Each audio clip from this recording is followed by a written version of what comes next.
Welcome to Positive Philter with your host, Philip Wilkerson, a podcast that focuses on friends, family, health, and career, with a little self-help along the way. Please join me in this journey for self-improvement, and I hope what I have to share will make you a better person, thus making the world a better place. I hope you enjoy the show. I hope you enjoy the show.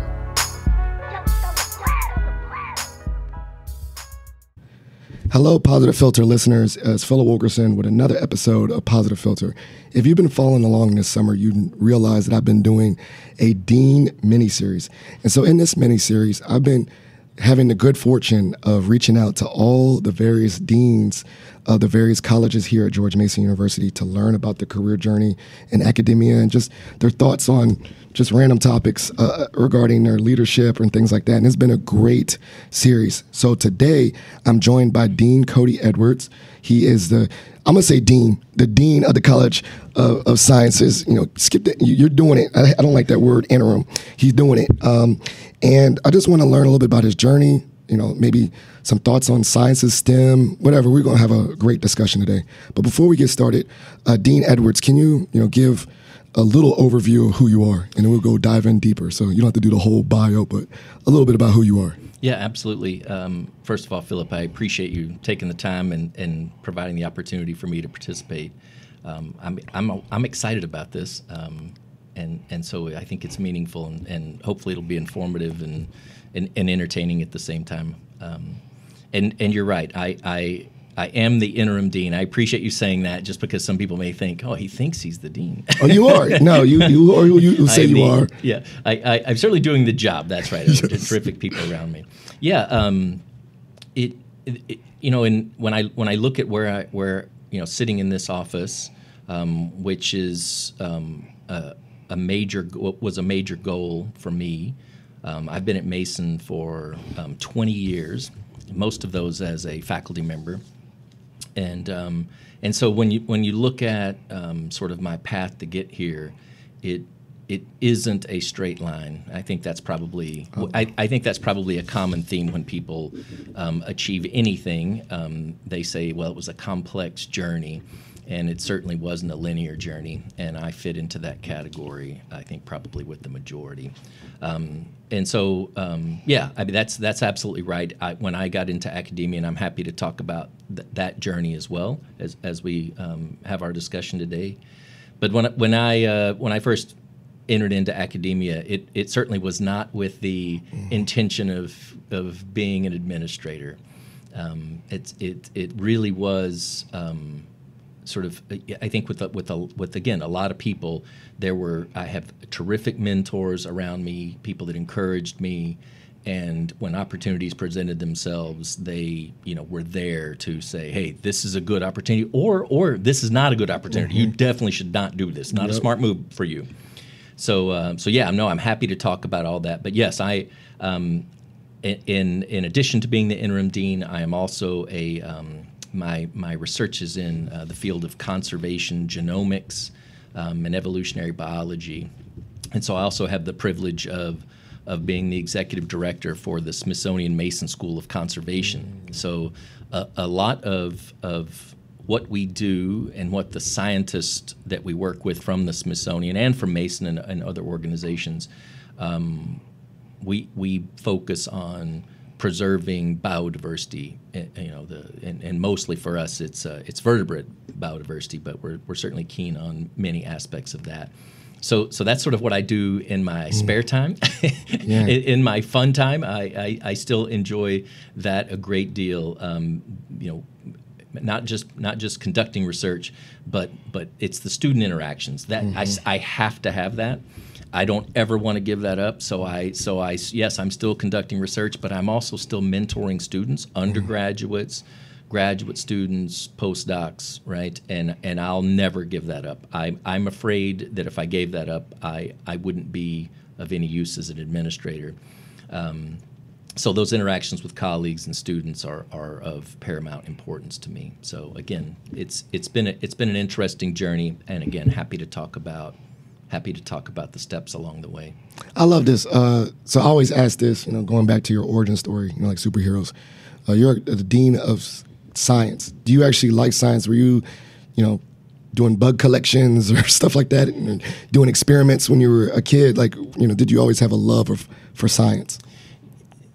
Yes is the answer. I grew up in a rural part of western Texas. It's a farming and ranching community. People say, what town is it? There was no town. No stoplights, nothing. And it was an economically challenged place, still is.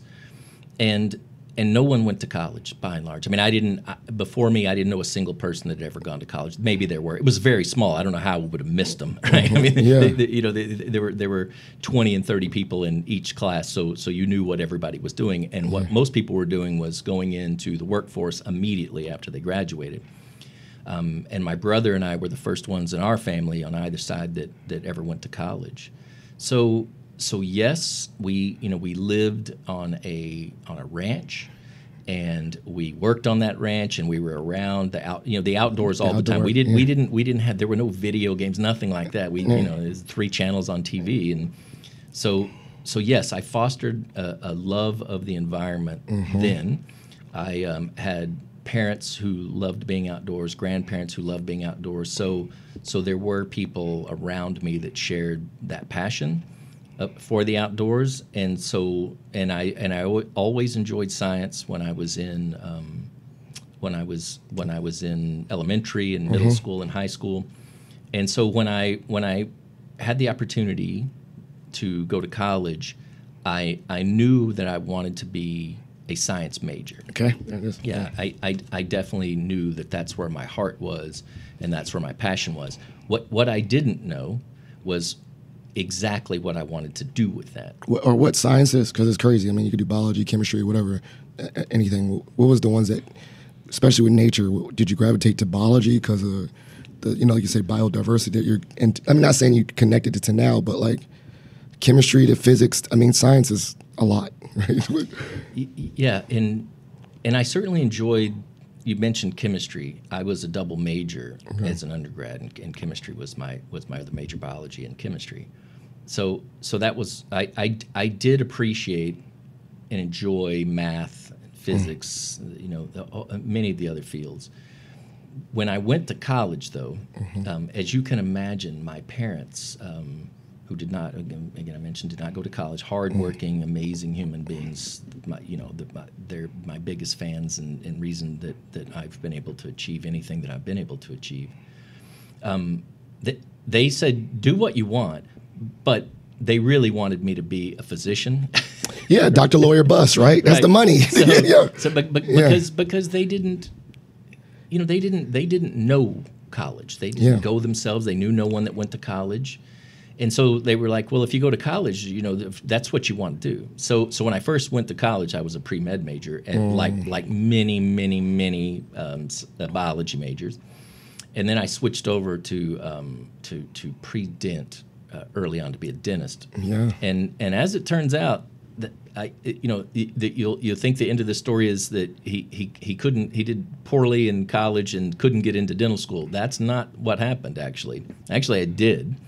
But along the way, and this is what I love about being open to new perspectives, right? So when I grew up, everybody thought the exact same way, right? Every way that you can think about that, you saw the people that looked like you saw people that sounded like you.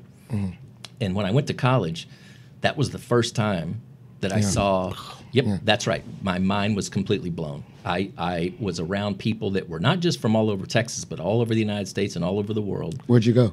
I went to a small college called Angelo State University, and it's in San Angelo, Texas. And it had about, 7,000 students, 6,000 students. Now it's 12 or 13,000, much larger. Not large, but larger than it was. And so that really, it really helped me grow as a person. And then I loved it. I wanted to talk with people. I wanted to learn more about them. I started, I developed friendships there that then I was fortunate enough to get involved in research projects. So I met professors. I worked on the research projects. And then as I progressed along, I was invited to travel out of the country. It was mostly for field expeditions. And so I spent months and months in Mexico traveling around, as it turns out, eventually into South America, or Central and South America too. But I was fortunate there. And so along the way, you can imagine, as I start to get exposed to things I didn't even know existed, I started to think, being a dentist is a cool thing. It's a good profession, but it's not the profession for me. And so I would say about my junior year, I started thinking, I was still going through it, but I was starting to think, well, I don't think this is for me. I think I want to pursue these other interests. And then, of course, I thought to myself, things are going pretty well. It probably would have been easier had I been failing. Yeah. Because my parents would have just said, well, you're not doing so well. But then you have to figure out, how am I going to break this to my parents? And how do I explain to them that I want to go to graduate school? Well, one, you got nice teeth, so I guess that dentist thing is working out. And two, like, I don't know. Shout out to dentists, but I couldn't be looking at people's mouths all day. There's just, I think, doctor, lawyer, bust. My mom's a doctor. I can't stand blood. So, sometimes there's things that happen. So, in that journey, right, and you're starting to, do research and college, were there, like, professors of different identities? Like, wow, like, this person, just assume the doctor was from another country. Wow, that's crazy. Like, I'm meeting, academics from other places of the world. Was that your experience in college? It absolutely was. It absolutely was. I frankly, I'm sure there were professors that were from maybe a close to that area, Texas, yeah. And I'm even expanding out to like a Houston, which is again, if you're in Houston, it's like you've got cultures from all over the world, way represented, right? But yes, most of the professors that I interacted with were either from other states or from other countries. From other countries, yes. Which again, for me, it was amazing. Yeah, I mean, I think I don't know, maybe the inverse, but I think about this too, where they say, like, when was the first time you had a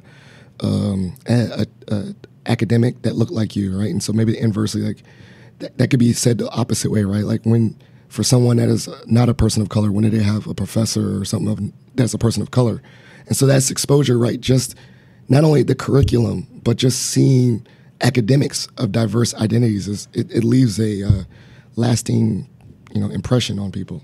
You learn the different paths that people have, and their challenges and struggles, and you learn to appreciate that, right? And you learn to respect people. Yeah. And not that I didn't respect people. Not at all. But it was easy to respect the people that sound like you and look like you, right? It's easy. Yes. So yeah, I mean, I just think that I look back on this, you can tell with such fondness because it was a positive journey for me. It was an amazing experience. I couldn't have even imagined it, frankly, even when I knew I was going to go to college, when I received scholarships so I'll be able to pay for college. I literally was about to ask that too. As a first-gen student, were there some financial? I mean, you did speak to like the hidden curriculum, like, I'm doing this for the first time, so I got to navigate, dorms and all that stuff. My parents came, give me that advice. Were there some other struggles that you had as a first-gen college student that you reflect on, now? The financial piece was a big one, of course, as it is for many students, right? And so I had to. I applied for financial aid. I received financial aid, a Pell Grant, and a loan. And then my parents, and then I had scholarships, right? I had scholarships that paid for a decent chunk. Again, this was before the days where people were saying you've got a full ride, or at least at this university. Yeah, weren't saying that. Let me say that. I'm sure Yeah. there were plenty of universities that were doing that, not this university. And then my parents supplemented the rest, right? Which they had 2 kids going to college, and it was a struggle for them. But they did it, and they never, if they were having challenges, they never told me they were having challenges. If I needed a little extra money, they always provided that little extra money that I needed for books or something like that. Did they also, because you knew it was coming out of your parents' pocket, were they like, you better not play around with my money and you better finish in 4 years? Did you ever get that pressure? Or not 4 years, but you know what I meant. Like, don't be playing around too long in college. Right. As it turns out, no. And I think I came, coming from a very small place, and with no one to really talk to about going to college. I mean, my brother, he was gone. And so there was, So when I first went to college, an interesting thing happened is I had all of this freedom, and so the first thing I did was go crazy. Okay, right? there it is. And I did poorly my first semester there, and then I realized I've got to get serious about this. I mean, I'm close to failing out, and that realization was probably one of the most crushing times of my life, thinking that I let my parents down. That's about to say, that was internal. They didn't have to. They didn't say a word. They didn't have to lecture you or anything. They didn't say a word. When they saw my grades, they didn't say one word to me, Philip. It's probably worse. It was worse. But, So please chew me out. I saw the disappointment. Yeah. And I got busy. You got busy. Yeah, I got busy. So fast forward, obviously, when you said the light bulb, when did the light bulb switch of not being a dentist and pursuing graduate school, and what program were you interested in that? Yeah, it was my senior year in college. Again, at this point in time, I'd been spending a lot of time in the field doing my own research, supporting research. And so during my senior year, I broke the news to my parents that I'm not going to go to dental school. I want to go to graduate school. I had already talked to a couple of professors to sort of see, like, well, what's your interest in taking me on? And so I had a plan, right? I had a plan when I talked with my parents. That it wasn't. I was just like, I'm going to now figure this out. Yeah. And they were, like they always were. They were supportive. They trusted me, and they said, this seems, we know you're doing all these things. We appreciate what you're doing. We know you'll get a degree, and we know you'll be successful. So how can we help? But yeah, that's really, and then I did. Now the thing about it is the courses I was taking were all still relevant courses, right? So I was still taking all of the ologies, we called them, ornithology, mammalogy, right? Yeah. All these courses. So there was no. Once I sort of made this pivot, I had taken so many classes that I was perfectly fine to graduate. It didn't hold me up at all. Gotcha. I thought about this too. Usually when I talk to students and they're always worried about their parents, I said that one advice that I think you did was, if you do your own research and present that you were prepared, like that you made a well thought out decision, it lowers the anxieties of the parents and they'll buy in. Most times when parents say, I'm worried about this, whatever, it's because when some student says, oh, no, I'll figure it out, that scares them. It scares anybody, right? But if you go to your mom and dad and say, hey, I'm not going to dental school, I'm going to grad schools, here's the 3 ones I looked at, here's possible careers that you can do with it, just to give them some, I can get a job out of this, and then you kind of present that to your parents. I think that helps. Is that the case for you? You're spot on. I mean, I think that's a great approach. And that was the approach that I took. That I clearly laid this out, and most importantly, you mentioned this, and I think this is the highlight for many parents, and that is, at the end of the day, I'm able to do this for the rest of my life. That's what they want to know. That's saying, Dr. Lawyer Bus, you're like, don't worry, Mom and Dad, I will not be moving back home. I will have a job to provide for myself, that's the end of the day. Yeah, we couldn't even afford a basement, so there was no basement to live in either, right? He was in the main room. It was a 2-bedroom house. It was a small, tiny house. There was no moving back home. There was not going to happen. I'll tell you, I had that motivator. I did move back home, and that also, I got a college degree. I moved back home after college. I told myself, I was like, I got to get out of here in 6 months. That was a motivator. So, I think about that too. It's like, it gave me spark to I need to get together. That's when I went to grad school. So was the grad school the same undergrad? You just stayed there with the professor? It was. Now I had more options though. Okay. Because as part of this community, I'd also been going to scientific meetings. Yeah, okay. And the professors that I was working with would introduce me to other professors. Right. That's exactly right. I started building a network. I was giving presentations, and so then people would see what you're capable of, right? And then they would talk. So when that came time to, I knew though I couldn't jump right into a PhD program. I definitely was not prepared for that, like many people are. Okay. So I knew I needed to go into a master's program to be successful, and so I narrowed it down to, 3 or 4 master's programs. I had connections with faculty there that had agreed to serve as mentors. Applied, got accepted to those programs, and then it came down to, at this point in time, I want a little. I don't want to put all the financial burden on my parents and myself. So now I'm in a position where I can look for. Are you going to be able to give me a scholarship or a graduate teaching assistantship? Right. Yeah. And ultimately, I did choose to stay at Angelo State. It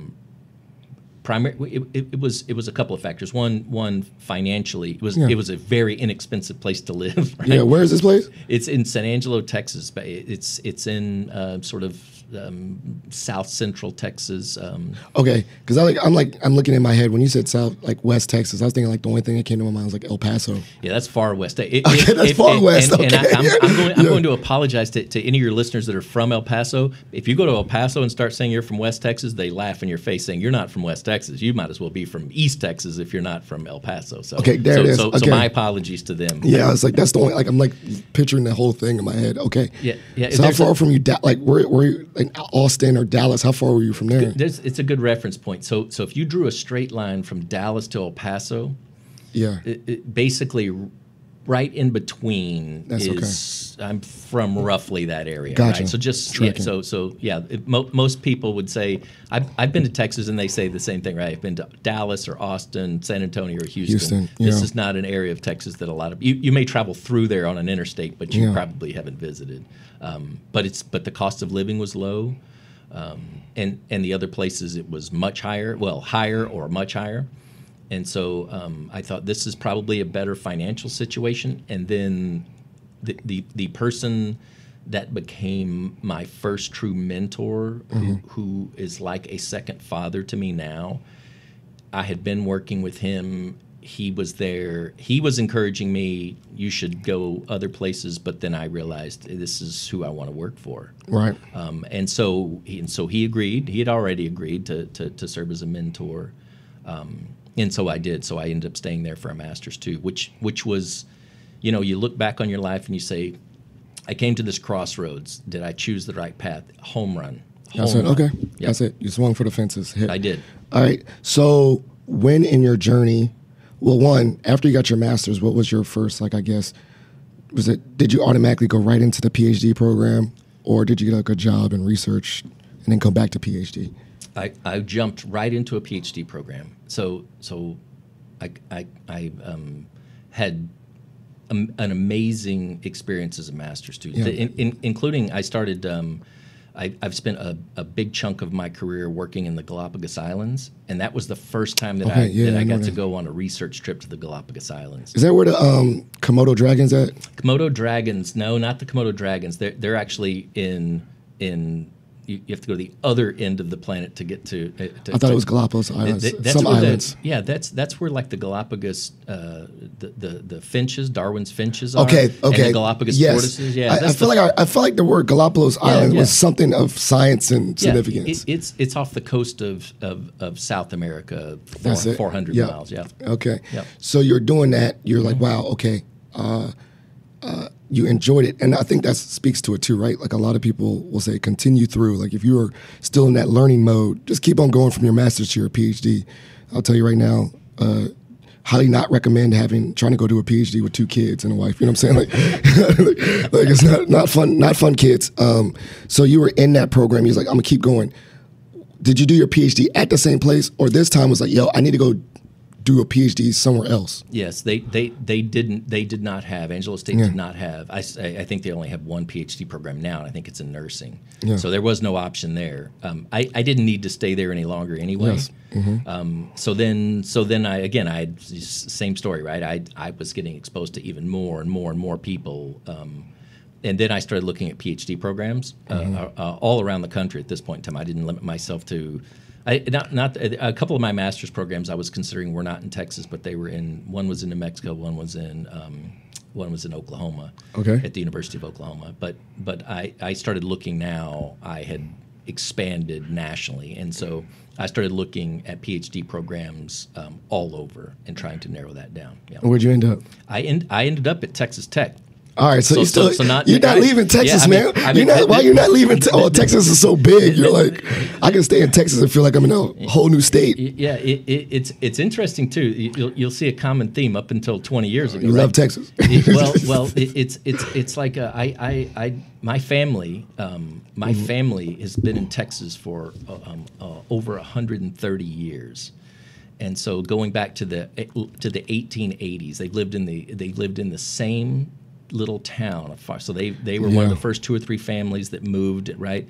And so even today, my brother, no one lives more than 10 miles away. So it's very unusual for anybody. You're gone, and actually, my wife, who I didn't know until graduate school, I didn't meet till graduate school. Her family's the same way. So we're like oddballs. Right? Y'all the Texas expats. Whatever. That's right. One of the thoughts. I mean, this is history-wise. When your family moved, do you do genealogy? Like, where did they come right before they got to Texas? They came from Virginia. Okay, there it is. Yeah, all right, they came from Culpeper, Virginia. Okay, country to country. Wow. So, wow. Like you stayed in Texas. You're doing that. What was your first living situation outside the state of Texas? Yeah. So I finished a PhD quickly. Yeah. Right? Get it out. Knock it out. I mean, I hit the ground running. I knew my project. I was fully funded at that point in time, and so then it became I stayed to do a postdoc there, but in a completely different area, which was amazing. I think that gives you exposure to it. It was incredible. The person I worked for, he was his dad had been his dad was the president. Then it was, I guess, it's CEO of Amoco Oil. And Texas Oil. Right, well, he wasn't from Texas. He was from the Northeast. And that was another amazing thing, another mentor for me, because he opened up a world I'd never seen. I didn't know that you could order cheese, online, and he would order this French cheese and have these parties at his house. I mean, he's an oil man. Yeah, it was incredible. Yeah, right? That's awesome. And he was this guy's name is Larry Blanton. He was the epitome of an academic, though. Like when you go to Oxford, right? And you expect to see cases and books, books in a library, extensive library in their house. He was like that. A study or something like that. It's phenomenal. Again, one of these people that's so giving and with his time and advice, and still today, if I reached out to him, he would help me in any way that I needed. So. I'm picturing books and listening to classical music all the time, and I don't know, mystery. What's it? The theater. What's it called? Man, it's gonna come to me later. But very you said, academic and He attended the opera. Yeah, Right? of course. Man of class and distinction. I didn't know that there was that you could go to New York and see Broadway shows, and he said, "Yeah, I go do that all the time with." Right, I mean, it was that kind of thing. Probably had a pipe. I'm thinking a cigar and a smoker jacket, just fancy. Yeah. The things that he had in his house. It were incredible. I mean, it was like a museum. It was like a museum. It was incredible. But working with him, he was a phenomenal scientist too. Still is a phenomenal scientist. And so it opened up this new skill set to me that I didn't. I mean, I had a great skill set. It opened up an even broader skill set. So again, here we are, people, opportunities, people giving their time, wanting to be a good mentor, and he was certainly another person like that. Yep. And so to get back to your question that you originally asked, when did I leave Texas? Yeah. So I stayed for a postdoc, right, at Texas Tech, and then I got a job. Actually, I was applying for jobs at that point in time. We're talking about 2000, 2001. Okay. 2000, and so the job market was awful, and so. Was that like a recession? I know I graduated in 2008. That was a recession. Was that kind of like that? There hadn't really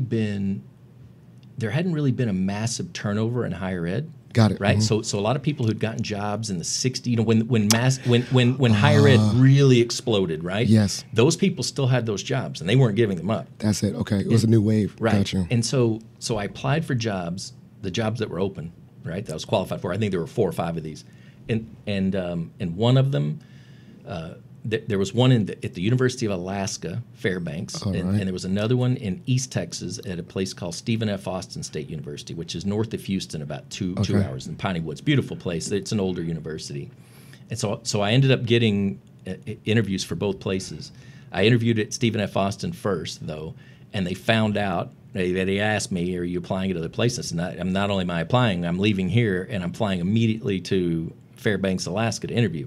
And so they offered me the job there. And so, and it was one of these things: if you leave here, the job's not yours, and so you've got to commit. And so, I think they gave me a few hours, and so I did. I committed there.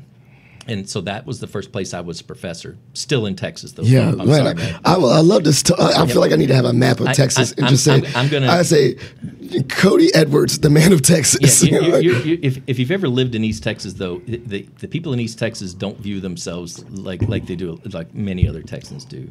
So then again, I'm sorry for I love this story. No, I love this journey. So a couple of years, or about a year into that job.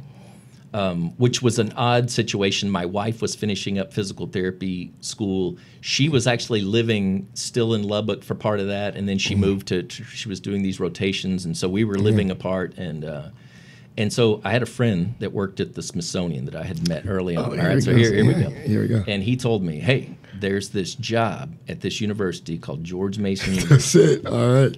And this job is there's this really famous turtle biologist that's there, and he's retiring.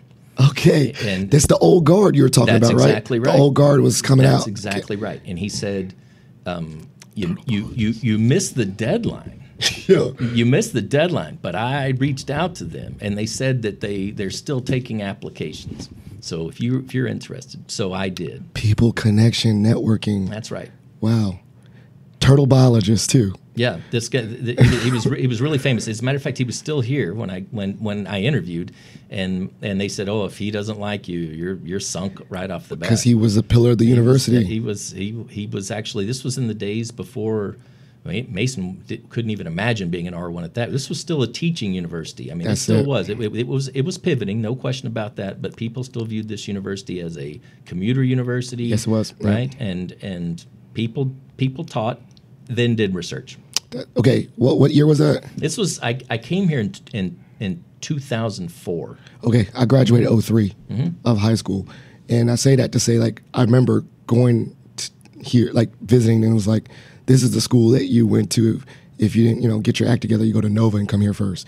Mind you, like, to everyone right now, that was a 2003 stereotype. That's not the current space now. To show the transformation that this is a school, people's first choice now. That economically, people do go to community college first to save money, right? This is the preconceived stereotypes or stigmas that we had about 20 years ago, right? So that's a different time. So I want to pivot, and then I want to come back to your journey. You said something about he was a phenomenal scientist, and then you said he had skills.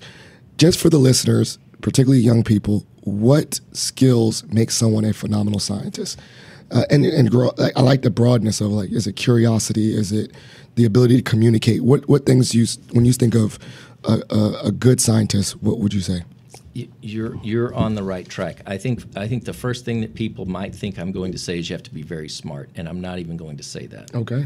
Because you've hit on some of the more important, in my opinion, characteristics, and that is you do have to be curious.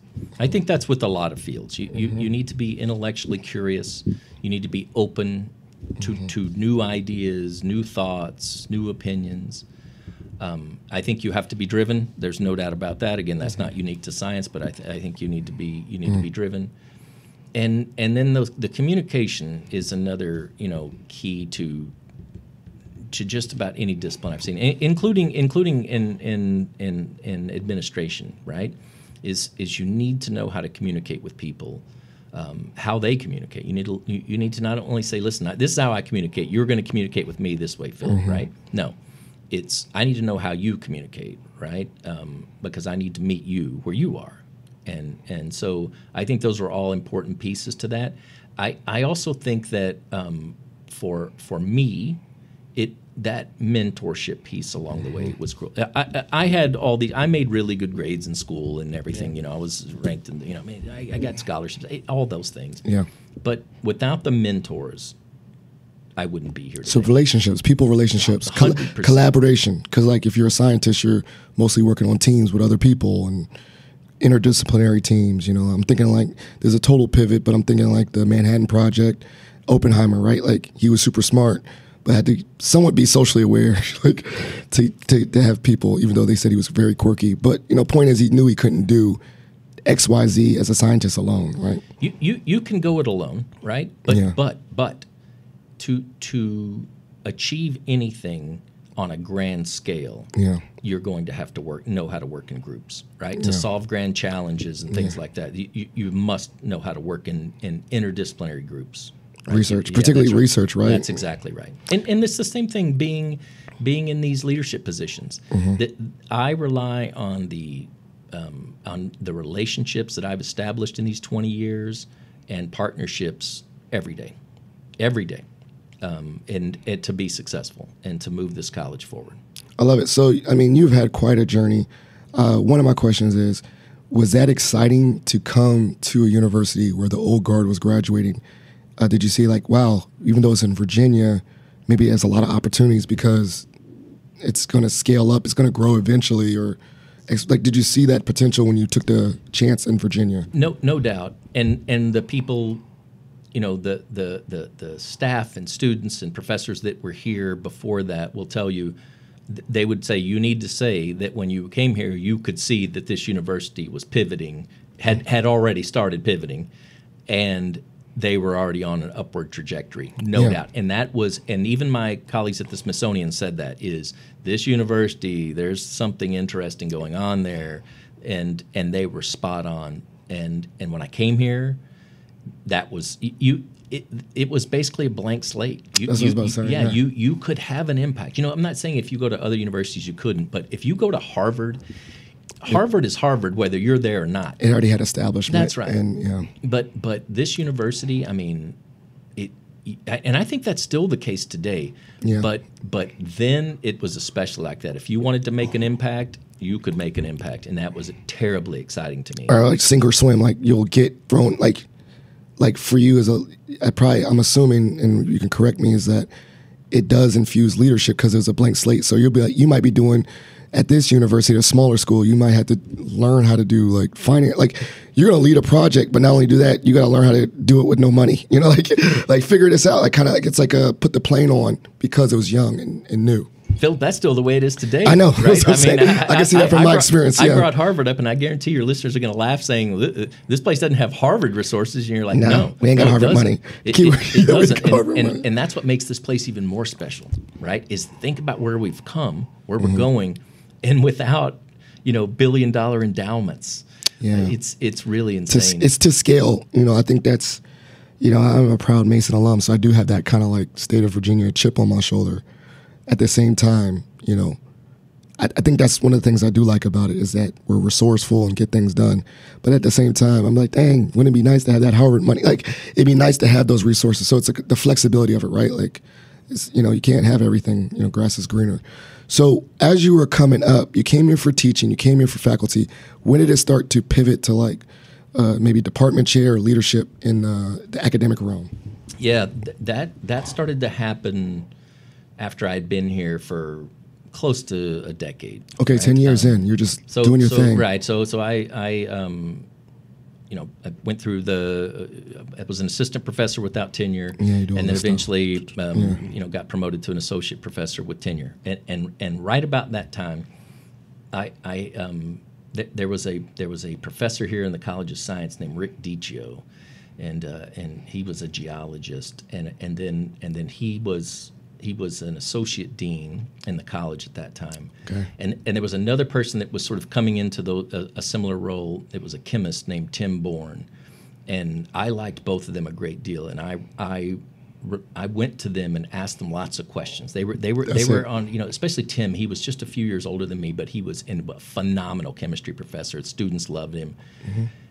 And he was making his way into administration. So I wanted to know about it. I wasn't really thinking that was the path, but I spent time talking with them. Again, here we go. People willing to give their time, right? Yeah. And there were a couple of things that came up that I bounced off of Rick Dicio, saying, "What do you think about this?" And you know how sometimes people say they feel like they should say, "Oh, you should try that," right? They're trying to be encouraged. And they want to be encouraging, right?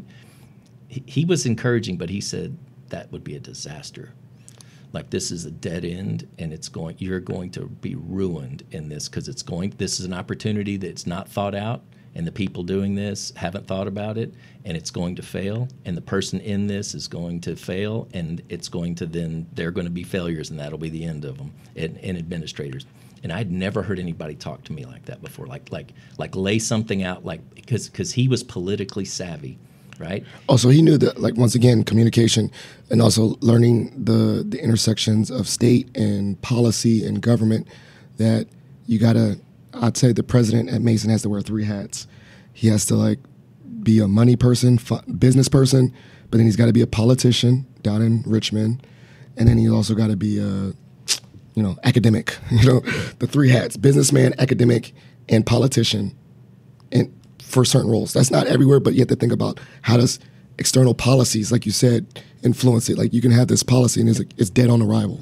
Well, and to expand a little bit on that, if you look at Greg Washington, right, an incredibly accomplished human being, and like, as an academic, as an administrator, right, I can guarantee you that Greg Washington does not make moves. He does not make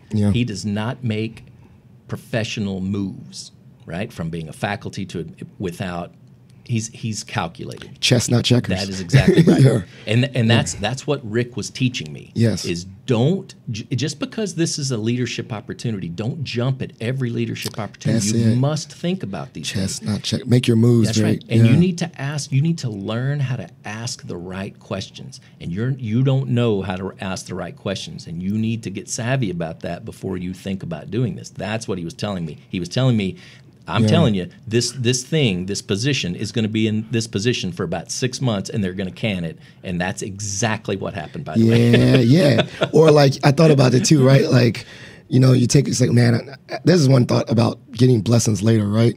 I've learned later, like, especially like titles, right? You're like, dang, I want this leadership role, like president of a chapter. I'm just thinking, like, and then you look at the person that actually gets it, and it's like, part of it's an right? It's they were set up to failure, right? Yes, it's a shame. And then you're like, oh, thank God I dodged that bullet.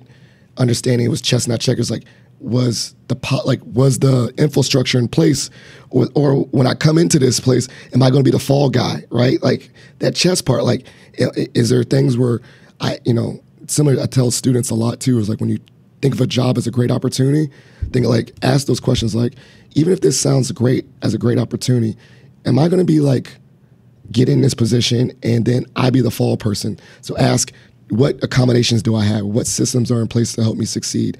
What training do I get?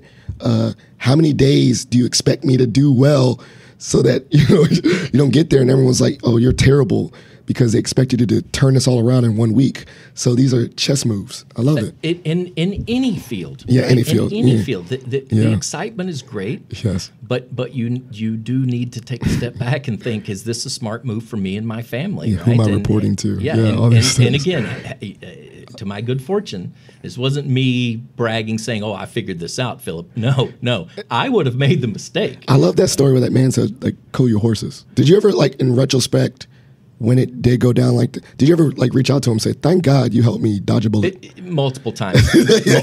Multiple times, Philip. I loved him. Yes. Not just once, but he always knew that I appreciate him. And that wasn't the only time I ever went back to him, because another opportunity presented itself. The Mason got a pot of money, a few $1 million from the Commonwealth of Virginia to start some STEM programming, and so the College of Science got received a few $1 million, and they wanted to start a program. They didn't know what they wanted to do, but they knew they wanted to have some kind of program focused on STEM, focused on student success, and so he said, "This is your chance." Was it the opposite? That's right. He said, I see systems in place to be successful. They actually have a structure. They have goals set. If you can put yourself in right here, there's a good chess move. He did. And what he told me too was, he said, and this was the first time I'd faced this too, right? He said, it's a risk. Because if you can't pull this off, you're going to be the one that wasted millions of dollars. And for this administration, the deans that were in place at that time, can't afford to lose that money. This is it for you. They're going to know that this is not a person that we can trust, right? So I said it's a risk, but it's a good risk. And if you pull this off, good things are going to happen. So you have to make one. What I'm hearing from the stories too is that most people of leadership have like an advisory board to shoot ideas off of ahead of time. Two, I'm thinking this is a lesson I'm learning from this conversation is while it looks very good, title, prestige, whatever, salary, think about the chess move though. It's like at what cost, what risk? Do I need it right now? Because it might not be the best choice. So just kind of slow down. You know, I'm talking to myself. I get really excited. Like, this is the best. I need to slow down and really think. I don't want to be paralysis by analysis. I'm still going to make moves, but I need to make slower down moves. Right. And we're all going to fail. Yeah. Right. True. That you can't be afraid to fail. Got it. Right. There's no question about that. I hope no one gets that out of the story. Is that No. he's never failed? That's not true. I failed many times. Yeah. It happens. But I'm saying that it's the catastrophic failures that you want to avoid. Yeah, I get it. Yeah, fail forward. And then there's ones like, That's right.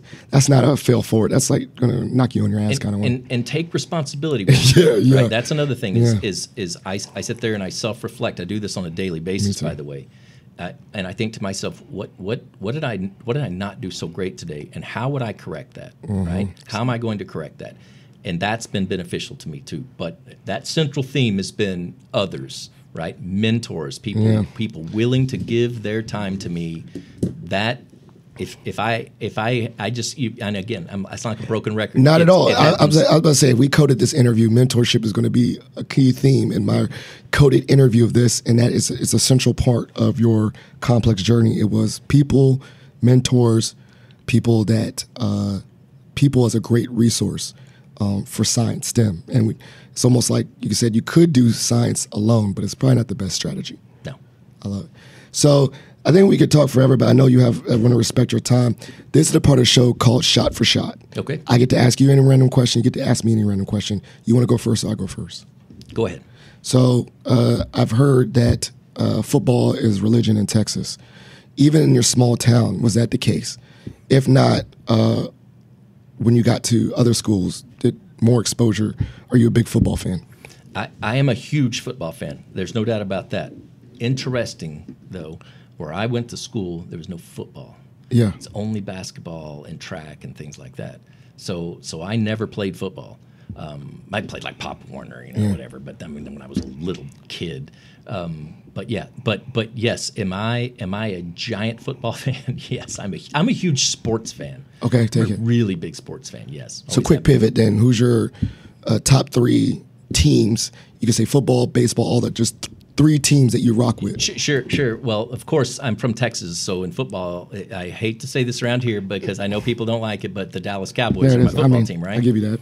And then in baseball, my grandfather, shockingly, my grandfather was in the military, so he traveled around, so it's not that shocking. He got out of Texas. He did get out, right? he got a free ride to Europe in World War II. So can I just tell a quick story? Sure, please. So one quick story is that my uncle, he was sold to be in the Air Force by a recruiter. And they said, you'll see the world, you go to Japan. Guess where he ended up most of his time? Where's that? Texas. Yeah. San Antonio. He's like, I never left the state of Texas. I didn't see the world. I saw Texas. Yeah, San Antonio's a nice place, yeah, but that's still, it. it's That's not all the world. That's all he saw. But go ahead. Yeah. No, so my grandfather was a huge baseball fan, and he was a New York Yankees fan. Oh, that's so fun. So I became a Yankees fan. Now, again, you talk about, now I've got two of the three, but some of the most hated franchises in, right? Okay. And then of course I'm a George Mason University fan. That's fact. Right? So I'm not going to leave George Mason out. In any sport, I'll go and watch George Mason. I don't care what it is. Yeah. But I'm also, my wife and I, because we both went to Texas Tech, we follow Texas Tech Oh, sports. snap, man. You must have loved Mahomes' time. Patrick Mahomes, oh my gosh. My son already loves you. That's his favorite player of all time. We have, so what we do is, and my daughter loves Pat Mahomes too, right? What we do is we rock the Texas Tech Pat Mahomes jerseys, right? So then you really look like a fan, right? I mean, instead of the Chiefs, you're rocking that too. So yeah, no, Patrick Mahomes is, You still see him, right? And by the way, the Washington Commanders, a former Texas Tech head coach, Cliff Kingsbury, is here now. Yeah, yeah. So I've seen Cliff many times. He was Lubbock's not a big place. We'd run into him all the time there. So I'm looking forward to running into Cliff Kingsbury around here. Fun fact is the largest scoring college football game was Texas Tech versus Oklahoma, where I think Baker Mayfield had 7 touchdowns and Patrick Mahomes 6. I saw that game. It was amazing. Yeah, it was it's one of those where you thought there's no defense on the field. Not at all. It's crazy. Fun fact is my son learns that he loves football. So, all right, what's your question for me? I want to know what you hope that your kids, like I know you're going to say, you're going to be like every parent, myself included, I want what's best for my kids, right? Of course we do. Yeah. What do you hope, where do you hope to see your kids go from here, right? Where do they end up? So here's my vision of my 2 sons. I got 2 boys. All right. Bennett, he's 9. Miles is 6. I don't know what, but they're just physically gifted. Bennett is tall and lengthy, and my son Miles is literally a ball of muscle, just a tank.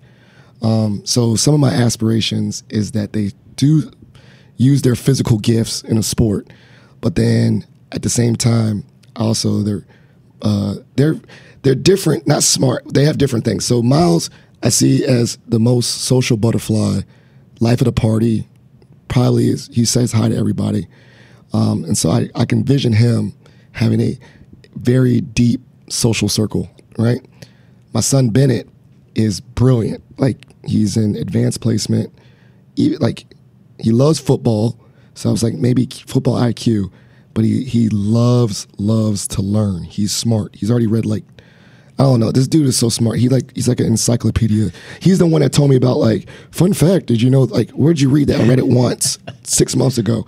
He, like, picks up things and remembers. I love it. So my vision regardless, is that they can live wherever. They still going to be taking care of me or their mama. Mm-hmm. That's it. We live, Bennett will be that Renaissance man, athletic, gifted, scholar. Miles is going to be just socially connected, have a good friend group, and just be happy. So you notice I never say career because I don't care what they do. I just want them to be happy and, physically healthy and just using their natural gifts that they got.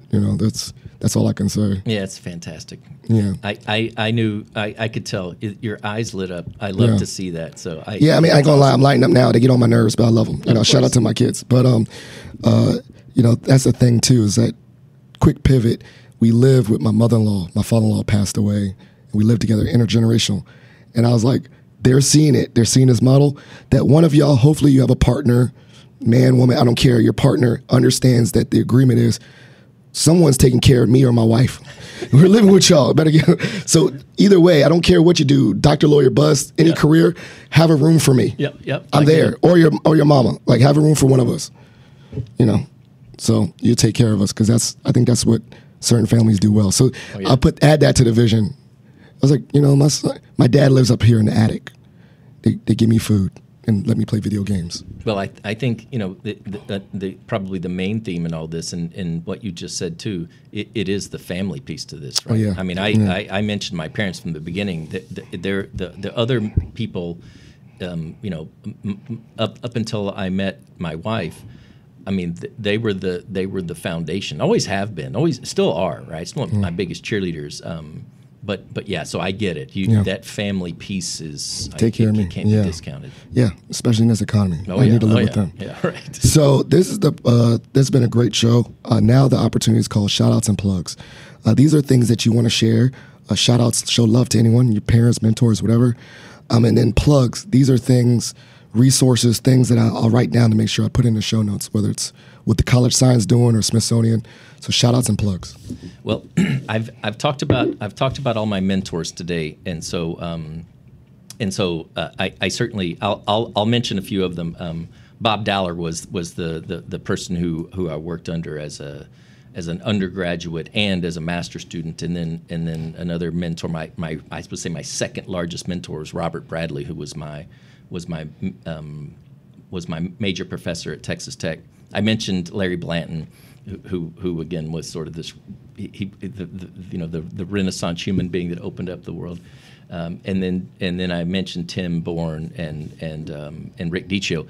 The other major, I would say, mentor for me, and this was at Mason, and still today, a human that really has helped me so much, and I model much of what I try to anyway. It's difficult to achieve. Is Michelle Marks, and Michelle Marks worked her way up through the administration here. She's phenomenal human being, great friend, but also someone again that I looked up to, and I asked her a lot. I probably bugged her. Hold on, isn't Michelle now at Denver? Yeah, she's at the University of Colorado. Yeah, that's what I'm trying to remember that name. Yeah, exactly right. Yeah, no, she's a rock star. She always has been. And then plugs. I also want to the last shout out is to just the all of my colleagues in the College of Science. Mm-hmm. I mean that isn't again, I wouldn't have achieved anything here were it not for the faculty, staff, and students, and that continues to be the case today. That the successes that this college has and will continue to have largely have nothing to do with me. It's all of these other people that make this place so special, and it's that way at Mason too. So a huge shout out to all of my colleagues in the College of Science.